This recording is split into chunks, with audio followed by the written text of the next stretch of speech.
Hi అండి. Welcome to my channel. ఒక్కొక్కసారి ఏం చేయాలి, కూరలు తక్కువే ఉంటాయి, ఏదైనా పచ్చడైనా చేయాలంటే కుదరదే ఎలా అనుకుంటాం కదా. బంగాళదుంపలు అందరింట్లోనూ ఉంటాయండి. సో నా దగ్గర అయితే రెండు బంగాళదుంపలు ఉన్నాయండి. వాటిని ఈ విధంగా కట్ చేసుకుని కొంచెం వాటర్లో వేసుకున్నాక, దేనికంటే నలుపు రాకుండా ఉండటం కోసం వేసుకుంటాం కదా, ఆ విధంగా వేసుకొని వాటర్ అంతా పోయాక ఇలా కొంచెం ఆయిల్ వేసుకుని బంగాళదుంప ఉప్పు వేసుకుని మగ్గనివ్వాలి. ఉప్పు వేస్తే తొందరగా మగ్గిద్ది కదా, సో అని అనమాట. ఈ బంగాళదుంప పచ్చడి చాలా టేస్టీగా ఉంటుందండి. ఇవి ఇడ్లీలోకి, ఉప్మాలోకి, అన్నంలోకి, చాలా అన్నిట్లోకి తినచ్చు. దోశల్లోకి కూడా తినచ్చు అనమాట. చాలా అంటే చాలా బాగుంటుంది. సగం పైన మగ్గాక కొంచెం జీలకర్ర వేసుకోండి. జీలకర్ర కూడా బాగా వేగాక కొంచెం నానబెట్టుకున్న చింతపండు ఉంటుంది కదా, కొంచెం వాటర్తో కలిపిన చింతపండు అందులో అయితే వేసేసుకోండి.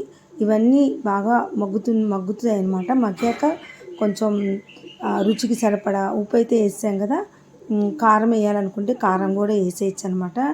సో మన ఇంట్లో దొండకాయ పచ్చళ్ళు, వంకాయ పచ్చడి, బీరకాయ పచ్చడి ఇవన్నీ చేస్తూ ఉంటాము. ఈ బంగాళదుంప పచ్చడి ఏంటంటే చాలా తక్కువ మందికి తెలుసు, చాలా తక్కువ మంది చేస్తారనమాట. ఇష్టమైన వాళ్ళు దీంట్లో బెల్లం కూడా వేసుకోవచ్చు. మా ఇంట్లో స్వీట్ ఎక్కువ తినరనమాట, సో నేను బెల్లం అయితే ప్రిఫర్ చేయలేదు. మొత్తం అయిపోయాక మనము మొత్తం ఆ స్టవ్ కూడా ఆఫ్ చేసుకుని చల్లారాక ఇష్టమైతే కొంచెం ఇంగువ, ఎల్లుల్లిపాయలు కూడా వేసుకుంటే టేస్ట్ బాగుంటుంది అనమాట. అది ఆప్షనల్, అంత వాంటెడ్లీ వేయాలని లేదు, అది ఆప్షనల్. నేనైతే వేసుకున్నాను, నాకైతే అలా ఇంట్రెస్ట్ అనమాట. అంటే మా ఇంట్లో వాళ్ళు కూడా తింటారనమాట.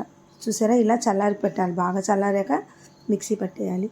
అయిపోయాక చక్కగా ఆయిల్ వేసుకుని మంచి తాలింపు అండి. తాలింపులో మెంతులు మాత్రం పక్కా వేయాలి.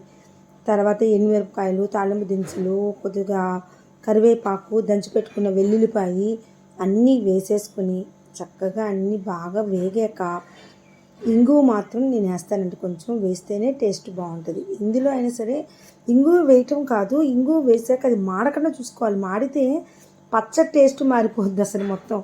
సో అది మాడక ముందే ఇలా లాస్ట్లో వేసేసి ఇమీడియట్గా ఇలా కడబెట్టేసి ఎమ్మటే పచ్చడి వేసేయాలన్నమాట.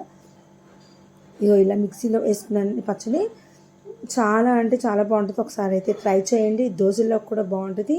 కావాలనుకున్న వాళ్ళు కొంచెం పక్కకు తీసుకుని దీంట్లో కొంచెం పంచదార, అలానే కొంచెం చిట్టిపొడి అంటారు తెలుసు కదా, ఆ రెండు వేసుకుని పలచగా చేసుకుని అల్లపచ్చడి స్టైల్లో కూడా దోశలో నంచుకుంటారు, ఉప్మాలోకి నంచుకుంటారు. ఇలా డైరెక్ట్గా అయితే అన్నంలో కూడా నంచుకోవచ్చు అనమాట. నిజంగా ఒక్కసారి ట్రై చేయండి. తినని వాళ్ళు కూడా అరే ఇంత బాగుంటుందా, చాలా బాగుంది అనుకుంటారు. చింతపండు కావాలనుకున్న కొంచెం తగ్గించుకోవచ్చు, కారం పెంచుకోవచ్చు, ఎలాగైనా చేసుకోవచ్చు అండి. ట్రై చేయండి. నచ్చితే లైక్ చేయండి, సబ్స్క్రైబ్ చేయడం మర్చిపోకండి.